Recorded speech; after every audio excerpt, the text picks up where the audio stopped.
Movie के starting में हम योंग नाम के एक आदमी को देखते हैं। वो अपनी बेटी सेलिना को जबरदस्ती कहीं पे ले जा रहा था। रास्ते में यंग अपने कुछ दोस्तों से मिलता है। उनकी बातों से हमें यह मालूम चलता है उन सभी से पैसे उधार में ले रखा है।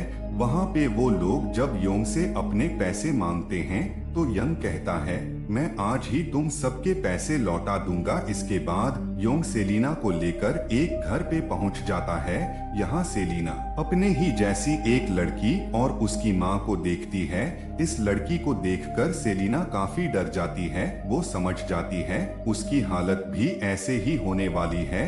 दरअसल यह घर एक अमीर आदमी टियागो का होता है। टियागो लोगों को पैसे उधार में देता है और जब लोग उसके पैसे नहीं चुका पाते हैं तब वह उनकी बहू बेटियों के साथ जबरदस्ती करता था। यंग भी यहाँ पे सेलिना का सौदा करने आया था। यहाँ पे टियागो सेलिना को सूंघकर उसे चाटने लगता है और यंग यह सब देखकर काफी खुश हो रहा था। यंग एक बहुत ही घटिया इंसान होता है। उसने चंद पैसों के लिए अपनी ही बेटी का सौदा कर दिया था। कुछ देर बाद योंग यहाँ से चला जाता है। उसके जाने के बाद टियागो सेलिना से कपड़े उतार कर उसके सामने ही नहाने के लिए कहता है। सेलिना काफी डरी हुई थी इसलिए वो टियागो की हर बात को मान लेती है। सेलिना का जिस्म देखकर टियागो का नाक अपना फन फैलाना शुरू कर देता है, लेकिन कुछ सोचकर टियागो चुप रहता है। जिस पानी से सेलिना नहा रही होती है वो पानी नीचे खड़े नौकर डंग पे गिर रहा था। डॉन की दोनों आंखें खराब होती हैं और उसके माँ बाप ने भी उसे टियागो को बेच दिया था। इधर योंग अपने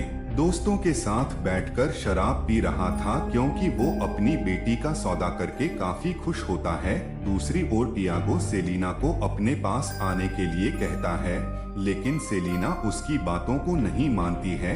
इसके बाद वो सेलिना को जबरदस्ती ही अपने बिस्तर तक ले आता है। इसके बाद वो सेलिना से अपना गाजर चूसने के लिए कहता है। फिर वो सेलिना के जिस्म पर कुछ मसाले लगाकर उसे चाटने लगता है और फिर वो सेलिना के गुफा में अपना हथियार डालकर उसकी खुदाई करने लगता है। यहाँ पे सेलिना को काफी दर्द होता है क्योंकि यह सब कुछ उसके साथ पहली बार हो रहा था। अपनी प्यास बुझाने के बाद टियागो सो जाता है। फिर सेलिना भागकर अपने पिता के पास आ जाती है, लेकिन यंग सेलिना को घर से निकालकर दरवाजा बंद कर देता है। यह देखकर सेलिना रोने लगती है और वह समझ जाती है उसका बाप एक निहायत ही घटिया इंसान है। फिर वो रोते हुए टियागो के घर पे लौट आती है। यहाँ पे वो डोंग को देखती है। वो डोंग से उसके बारे में पूछती है, लेकिन डोंग उसकी बातों का कोई जवाब नहीं देता है।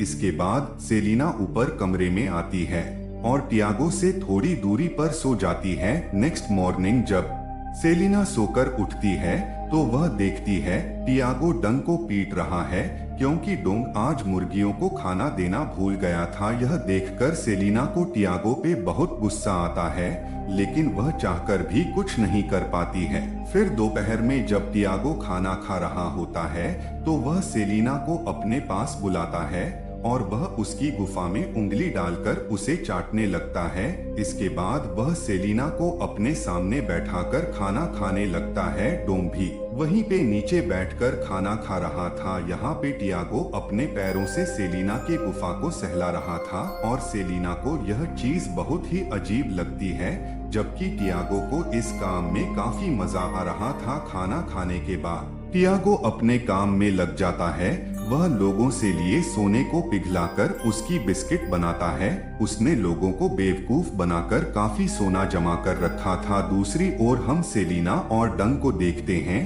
दोनों टियागो के खेत में काम कर रहे थे।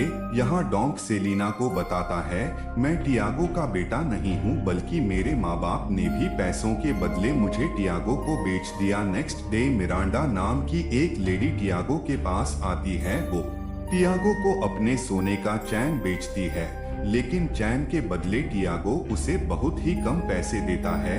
ये पैसे मिरांडा के लिए काफी नहीं थे, इसलिए वो टियागो से अपनी छोटी बेटी का सौदा कर लेती है। वहीं सेलिना नीचे खड़ी होकर उनकी सारी बातों को सुन लेती है। उनकी बातें सुनकर सेलिना सब कुछ समझ जाती है। वो जान जाती है अगर उसने टियागो की बातें नहीं मानी तो उसकी हालत भी डोंग के जैसे हो जाएगी और टियागो उसकी जगह किसी और लड़की को रख लेगा। यह सब सोचने के बाद सेलिना टियागो के पास जाती है और उसके साथ नहाने लगती है। नहाते हुए सेलिना उसके गाजर को चूसने लगती है। सेलिना के इस हरकत से टियागो काफी खुश हो जाता है। इसके बाद वह सेलिना को गोद में बिठाकर उसे घोड़े की सवारी करवाता है। शाम में यह दोनों खेतों में घूमने जाते हैं। यहाँ टियागो सेलिना से कहता है, पैसा ही सब कुछ है, अगर हमारे पास पैसा है तो हम कुछ भी कर सकते हैं। लेकिन सेलिना को यह एहसास होता है इतना पैसा होने के बाद भी टियागो खुश नहीं है। फिर टियागो को खुश करने के लिए सेलिना उसे वहीं पर चूमने लगती है और इसके बाद दोनों खेत में ही शुरू हो जाते हैं। रात में सोने से पहले सेलिना टियागो को दूध देती है। सेलिना की सेवा से टियागो खुश हो जाता है और वो सेलिना को एक सोने का चैन गिफ्ट करता है। गिफ्ट पाकर सेलिना भी बहुत खुश होती है। नेक्स्ट डे सेलिना और टियागो मार्केट में जाते हैं। मार्केट से वापस आते टाइम उन्हें सेलिना का बाप मिलता है।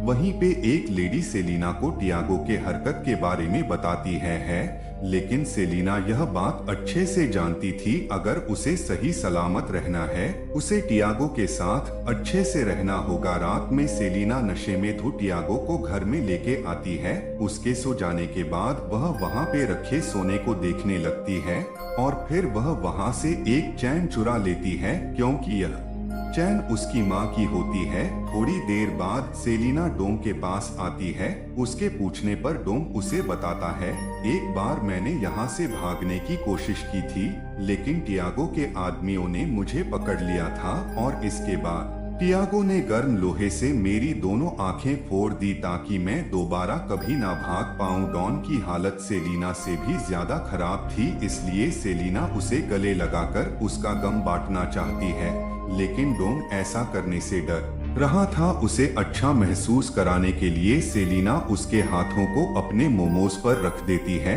इसके बाद वो डोंग के हाथ को अपने गुफा में ले जाती है और अपने हाथ से उसके हथियार को सहलाने लगती है। जिसके बाद डंग का हथियार सेलिना के हाथों में ही अपना पानी फेंक देता है। नेक्स्ट मॉर्निंग हम सेलिना को देखते हैं। वह कपड़े धोने के लिए नदी पर आती है। यहाँ पे वह जॉय नाम की एक लड़की से मिलती है। टियागो ने जॉय के साथ जो किया था उससे जॉय पागल हो गई थी। सेलिना उससे बातें कर ही रही थी तभी जॉय की माँ आकर उसे वहाँ से ले जाती है। कपड़े धोने के बाद जब सेलिना घर आती है तो वह देखती है टियागो फिर से डोंग को पीट रहा है क्योंकि टियागो को ऐसा लगता है कि उसके अलमारी से चैन डंग ने ही चुराया है। यह देखकर सेलिना टियागो को एक धारदार हथियार देती है क्योंकि इतना पीटने से अच्छा है टियागो उसे मार ही दे। सेलिना की यह बात सुनकर टियागो हैरान हो जाता है। फिर टियागो को शांत करने के लिए सेलिना अपने कपड़े उतारकर उसके सामने घोड़ी बन जाती है और टियागो अपना सारा गुस्सा सेलिना के गुफा में निकाल देता है। फिर रात में सेलिना और डोंग बैठकर बातें कर रहे थे। उसे बचाने के लिए डोंग सेलिना को थैंक्स बोलता है। यहाँ पे डोंग सेलिना से अपनी आखिरी इच्छा कहता है। वह कहता है मरने से पहले मैं अपना हथियार किसी लड़की की गुफा में डालना चाहता हूँ। यह सुनने के बाद सेलिना उसकी यह इच्छा पूरी कर देती है और उसके हथियार को अपने गुफा में डाल लेती है। नेक्स्ट मॉर्निंग यह तीनों खेत में जाकर वहां के कचरे को आग लगाते हैं और इसके बाद घर आकर नाश्ता करने लगते हैं। आज भी टियागो अपने पैरों से सेलिना की गुफा को सहला रहा था लेकिन आज सेलिना इस चीज को एंजॉय करती है जिसे देखकर टियागो को और भी अच्छा लगता है। नाश्ता करने के बाद टियागो घर से बाहर जाता है।